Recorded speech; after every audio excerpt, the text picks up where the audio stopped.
जो दाह संस्कार किया गया है वो मैंने अपने द्वारा किया, मैं स्वयं लेके गया हूँ। 1 तारीख हमने दी थी पोस्टमार्टम में, पोस्टमार्टम हमारा हो गया है। हमारा दिमाग इस समय संतुलन नहीं है। आधी खबर आधी से ज्यादा झूठ है। फर्रुखाबाद में लटके मिली दोनों लड़कियों के पिताओं ने क्यों बयानों से लिया यू टर्न। 2 दिन से बेटी के लिए इंसाफ मांग रहे पिताओं की आखिर क्या मजबूरी और किसका डर। लड़कियों के साथ घटी घटना को लेकर बयानों में बदलाव से कई तरह के सवाल खड़े हुए। जो दाह संस्कार किया गया है वो मैंने अपने द्वारा किया, मैं स्वयं लेके गया हूँ। समाज के लोग थे, अधिकारी भी वहाँ सब मौजूद थे और जो भी वहाँ पे हमारे दोनों बच्चों ने मिलके वहाँ पे दाह संस्कार किया, उसमें लड़कियों में आग लगाई। उसके बाद में जो मीडिया पर खबर रिलेशन में उनके घर में हमारे छोटे भाई के पप्पू के यहाँ आई थी, वो औरतों ने जो बाइट दी है कि हमको मिट्टी नहीं दिखाई गई है और ये मिट्टी नहीं दिखाई गई है, ये हमको दिखाई गई मिट्टी अपने आप ले गए, अपने आप जलाइए, ये इनकी बाइट गलत है।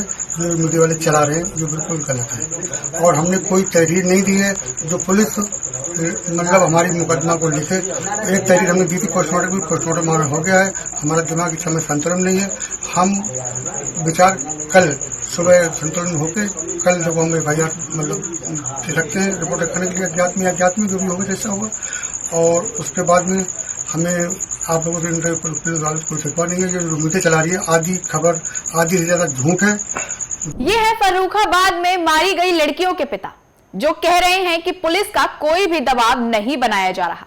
पुलिस पर जो आरोप लग रहे हैं वो सारे झूठे हैं। लेकिन बुधवार को अंतिम संस्कार के दौरान दोनों का ही मीडिया के सामने ये कहना था कि शव पर चोट के निशान हैं और पुलिस जल्दबाजी में अंतिम संस्कार करने को कह रही है। लड़कियों की हत्या हुई, चाहो तो शव पर निशान भी दिखा दे। अब इस मुद्दे में FIR दर्ज हुई है तो मृतक लड़कियों के पिता अलग अलग कहानी कहने लगे हैं। लड़की के पिता ने उस समय उन्होंने मीडिया को दिए बयान में कहा था कि CMO ने झूठी रिपोर्ट बनाई है।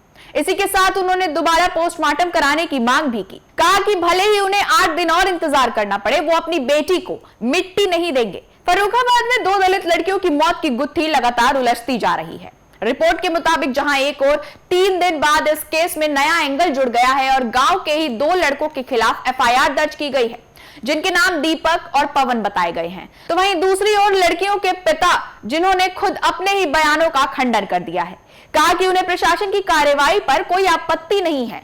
फर्रुखाबाद की घटना के लगभग 3 दिन बाद पीड़िता की तहरीर पर पुलिस ने FIR दर्ज की, जिस पर BNS की धारा 108 यानी जान लेने के लिए उकसाने की धाराओं में केस दर्ज किया गया है।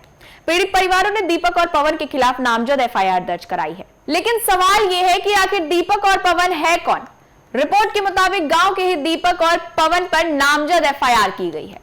दीपक और पवन से दोनों लड़कियों की बातचीत होती थी। मृतक छोटी लड़की के पास से फोन और सिम मिला, आरोपी दीपक का बताया जा रहा है। इसी सिम से दीपक और पवन की दोनों लड़कियों से बातचीत होती थी। FIR कॉपी के मुताबिक मोबाइल मिलते ही लड़कियां सिम बदलकर लड़कों से घंटों बातें किया करती थी, फिर सिम निकालकर मोबाइल से कॉल लॉग हटा देती थी। दीपक और पवन पर दोनों लड़कियों को प्रताड़ित करने का आरोप है कि दीपक और पवन बाकी और भी कई लड़कियों से बातचीत किया करते थे। दूसरी लड़कियों को लेकर पवन और दीपक से मृतक दोनों लड़कियों का झगड़ा हुआ। आरोप है कि लड़कों से झगड़े के बाद लड़कियों ने अपनी जान दे दी।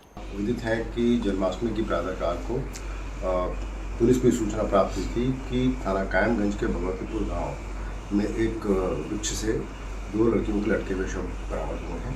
पुलिस ने मौके पर पहुंच करके अपनी कार्रवाई शुरू की, घटनास्थल को सैनिटाइज करके और वहां अपनी छानबीन शुरू की।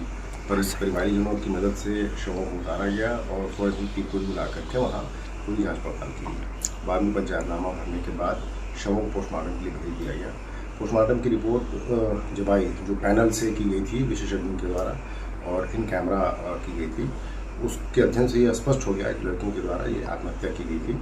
उनके बॉडी को कोई ज़ाहिर चोट नहीं थी और cause of death antemortem hanging निकल के आया था।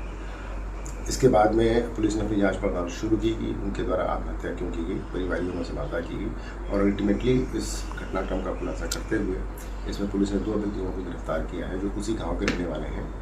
और ये पता चला है कि उनके द्वारा लड़कियों से फ़ोन पर बात करने को उनको प्रेशराइज किया जाता था और लगातार इस बात की प्रताड़ित किया जाता था कि वो उनसे बात करें। इस प्रताड़ना को वो घर में नहीं बता पाई और इसकी वजह से प्रताड़ित होकर के उनके द्वारा ये घटना अपने साथ कर ली गई। घटना के विषय में परिवारजनों से वार्ता करके उनसे दलील प्राप्त करके उसको मुकदमा दर्ज कर लिया गया है। दोनों व्यक्तियों को गिरफ्तार करके उनको न्यायालय भेजा जा रहा है और इसमें अग्रिम जो जांच पड़ताल की जानी है वो कराई जा रही है। इतना ही नहीं, लड़कियों की मौत के बाद से लगातार पीड़ित परिवार हत्या का आरोप लगा रहा था। बुधवार को अंतिम संस्कार से पहले भी शव पर चोट के निशान का दावा करते हुए हत्या की बात कही गई, लेकिन अब अलग अलग कहानी बताई गई है। रिपोर्ट्स की माने तो एफआईआर में भी कहीं पर हत्या का मामला दर्ज नहीं कराया गया। आपको बता दें कि सोमवार को दोनों लड़कियां जन्माष्टमी की झांकी देखने गई, लेकिन पूरी रात वापस नहीं लौटी। फिर मंगलवार की सुबह दोनों के शव आम के बाग में संदिग्ध हालत में मिले। अब इस मामले में एफआईआर दर्ज होने के बाद एक नया मोड़ सामने आ गया है।